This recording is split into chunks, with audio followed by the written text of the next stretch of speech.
নমস্কার। শ্রী শ্রী ঠাকুর, শ্রী শ্রী মা স্বামীজি মহারাজ ও স্বামী অদ্ভুতানন্দ মহারাজকে জানাই ভুলুণ্ঠিত প্রণাম। অদ্ভুতানন্দ মহারাজের পবিত্র জন্মতিথি উপলক্ষে আমাদের নিবেদন লাটু মহারাজের স্মৃতিকথা। আমরা এটি ধারাবাহিকভাবে আলোচনা করব। রোজ রোজ শুনি ভগবানের বাণী এই সমবেত অনুধ্যানে। স্বামী অদ্ভুতানন্দ বা লাটু মহারাজ একজন নিরক্ষর সরল রাখাল বালক ছিলেন। দক্ষিণেশ্বরে ঠাকুরের সঙ্গে মিলিত হবার পর থেকে লাটু মহারাজ তাঁর সেবায় নিযুক্ত ছিলেন। সেই জন্যে শ্রীরামকৃষ্ণ সম্বন্ধে লাটু মহারাজের স্মৃতিকথা অত্যন্ত মূল্যবান।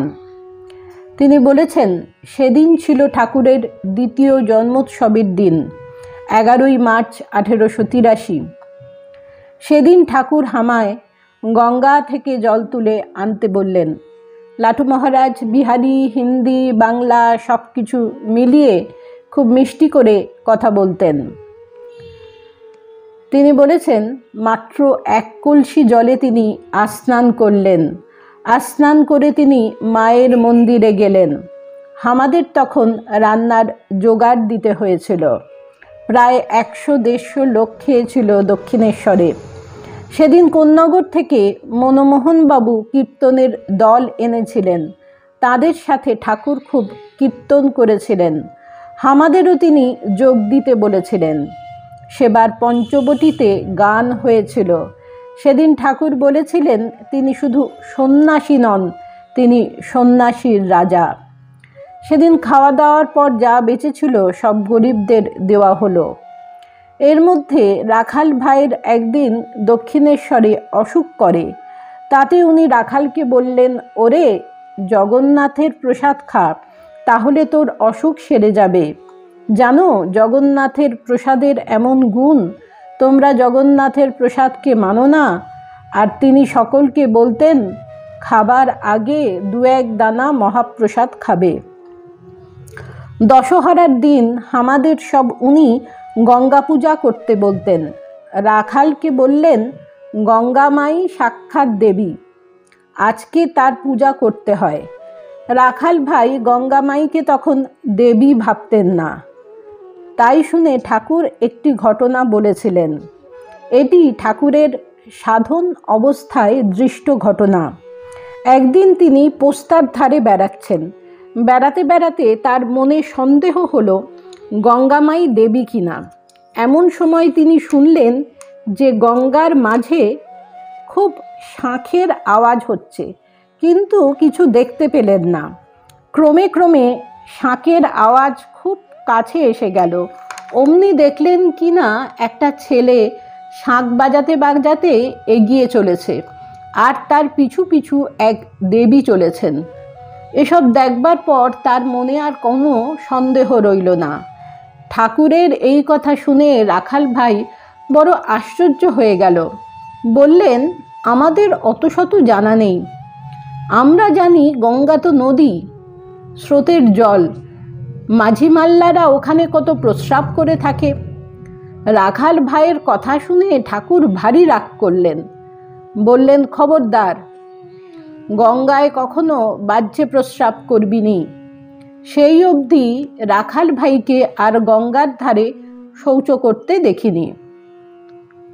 সেই বৎসর আমি ঠাকুরের সঙ্গে প্রথম পেনেটির মহোৎসবে যাই। আমি, রাখাল, ভবনাথ সব রামবাবুর গাড়িতে যাই। আরও ভক্ত গিয়েছিলেন। সেখানে তোমাদের নবদ্বীপ গোসাইকে দেখি। তার সাথে ঠাকুর কীর্তন করতে লাগলেন। সেবার ঠাকুরের ভাব সমাধি দেখে আমাদেরও ডর লেগেছিল। তার শ্বাস প্রশ্বাস বন্ধ হয়ে গিয়েছিল। চোখ, মুখ, বুক সব একদম লাল হয়েছিল। হাতের চেটো পর্যন্ত লাল হয়ে গেল। ওনার এমন ভাব দেখে সবাই তার পায়ের ধুলার জন্যে কারাকারি লাগিয়ে দিলে।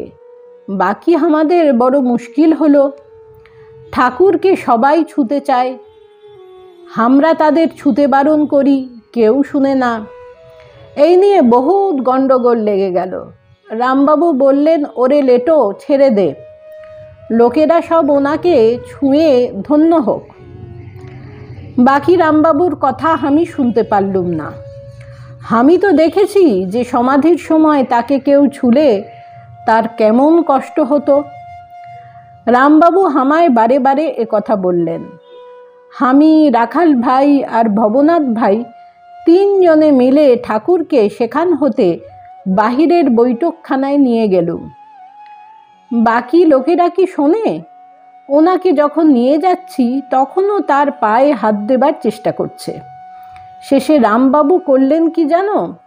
এক মুঠো ধুলো ঠাকুরের পায়ে ছুঁয়ে নিয়ে সকলকে দিতে লাগলেন, তবে তাকে বাহিরে আনতে পারি। এর পরের বছর 1885 সালে আমি সেখানে গিয়েছিলাম। বাকি এবার নৌকা করে গিয়েছিলাম। সেবার শ্রী শ্রী মাকে নিয়ে যাবার কথা হয়। মা আমাদের সাথে যেতে চাইলেন না। এই না দেখে ঠাকুর শ্রী শ্রী মায়ের ভারী সুক্ষেপ করলেন। বললেন, কেমন বুদ্ধিমতী দেখেছ, পাছে কোনো কথা ওঠে তাই নিজে থেকেই যেতে চাইলে না। সেবার ঠাকুর সবার সাথে প্রসাদ পেলেন। ঠাকুর প্রসাদ পেয়ে দুহাত তুলে নাচতে লাগলেন। পেনেটির মহোৎসবে একবার বৈষ্ণব বিদায়ের সময় ঠাকুর 5 টাকা পেলেন। অন্য সবাই 1 টাকা 2 টাকা পেল, উনি পেলেন 5 টাকা। উনি তো টাকা নিতে চাইলেন না, বাকি কর্মকর্তারা ছাড়লেন না। শেষে রাখালের হাতে টাকা দিলেন। রাখাল ভাই 5 টাকায় 1 ঝুড়ি আম, 1 ঝুড়ি সন্দেশ নিয়ে দক্ষিণেশ্বরে গেল। এই না দেখে ঠাকুর রাখালের উপর খুব গোসা করলেন। আর রাখাল ভাইকে সাবধান করে দিলেন। বললেন, দেখ, এমন কাজ আর করবি নি। তুই নিলে আমার নেওয়া হলো। পঞ্ছি আর দরবেশের কিছু সঞ্চয় করতে নেই। মানে পাখি আর সাধু কিছু সঞ্চয় করবে না। লাটু মহারাজ বলছেন, দুর্গাপুজোর মাস 2 আগে আমাদের নিয়ে একদিন উনি পাথুরে ঘাটায় এলেন। যদু মল্লিককে আমি তার বাগানে দেখেছি, বাকি আগে কোনোদিন তার বাড়িতে আসিনি। তার বাড়িতে তখন শ্রী শ্রী সিংহবাহিনী দেবী ছিলেন, তাই আমাদের নিয়ে দেবীকে দর্শন করতে এলেন। দেবী দর্শনের পর তিনি যদুবাবুর খোঁজ নিলেন। যদুবাবু তখন একখানা লম্বা মার্বেলের টেবিলে খালি গায়ে শুয়েছিলেন। উনাকে দেখতে পেয়ে যদুবাবু বললেন, এসো এসো ছোট ভট্টাচ, এদিকে তো আর আসো না। মা এসেছেন তাই আমাদের মনে পড়েছে, তাই তো তুমি এসেছ। যদুবাবুর এই কথা শুনে ঠাকুর বললেন, তুমি কেমন লোক বলো তো? মা এসেছেন, আমাকে কি সে খবরও দিতে নেই? ঠাকুরের কথা শুনে যদুবাবু বললেন, দেখো ছোট ভট্টাচ, তোমার চেয়ে মায়ের সংবাদ বেশি রাখতে আর কাউকে তো দেখিনি। পরশু মা এসেছেন, মা আসতে না আসতেই তুমি এসে হাজির। তোমায় জানাবার সময় পেলুম কোথায়? ঠাকুর হাসতে হাসতে বললেন, তা তো বটেই, এখন মায়ের প্রসাদ কিছু আনাও। অমনি মুখে কি ফিরতে আছে? যদুবাবু সেইভাবে শুয়ে শুয়ে একজনকে মায়ের প্রসাদ আনতে পাঠালেন। তুরন্ত সে প্রসাদ নিয়ে এলো। উনি সেই দোরগোড়ায় দাঁড়িয়ে রইলেন আর সেখান হতে প্রসাদ পেয়ে সেই গাড়িতে উঠতে যাবেন। যেই গাড়িতে উঠতে যাবেন এমন সময় যদুবাবু বললেন, কই, মায়ের সঙ্গে দেখা করলে না? একথা শুনে ঠাকুর সেখান হতে ডাকতে লাগলেন, কই গো যদুর মা, 1 গ্লাস জল দাও তো। ঠাকুরের গলার আওয়াজ শুনে যদুর মা নিচে এলো। ঠাকুর তার হাত থেকে জল নিয়ে 1 চুমুক খেয়ে গাড়িতে উঠলেন। গাড়িতে আর সব ভক্তেরা ঠাকুরকে বললেন, আপনি মশাই এমন বড় লোকের বাড়িতে আর আসবেন না। এরকম লোকের কাছে আসুন কেন? আপনাকে এরা বসতে পর্যন্ত বললে না। এরকম লোকের বাড়িতে এসে খামোখা কেন অপমান হন? ভক্তদের কথা শুনে ঠাকুর হাসতে হাসতে বললেন, ওগো, ওরা বিষয়ী, সারাক্ষণ বিষয় নিয়ে পাগল। ওরা যে এত বিষয় চিন্তার মাঝেও দেবীর পূজা করছে, এই তো যথেষ্ট। তোমরা তো তাও করো না। যদুবাবু আমাকে বসতে বললে কি না বললে তাতে তোমাদের কেন মাথা ব্যথা? ওদের মনের অবস্থা তোমরা কি বুঝবে? এসেছিলে ঠাকুর দেখতে, প্রসাদ পেয়ে গেলে, এই তো যথেষ্ট।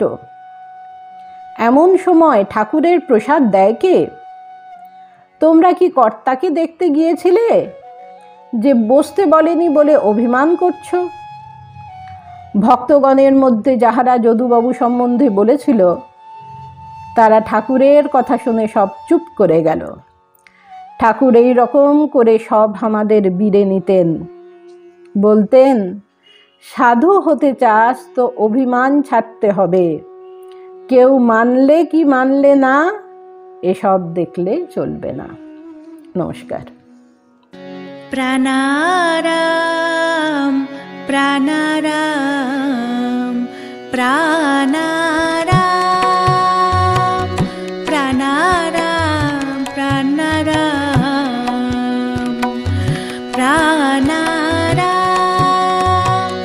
কি যেন লুকানো নামে তাই মিষ্ট এত তব নাম প্রাণারাম প্রাণারাম।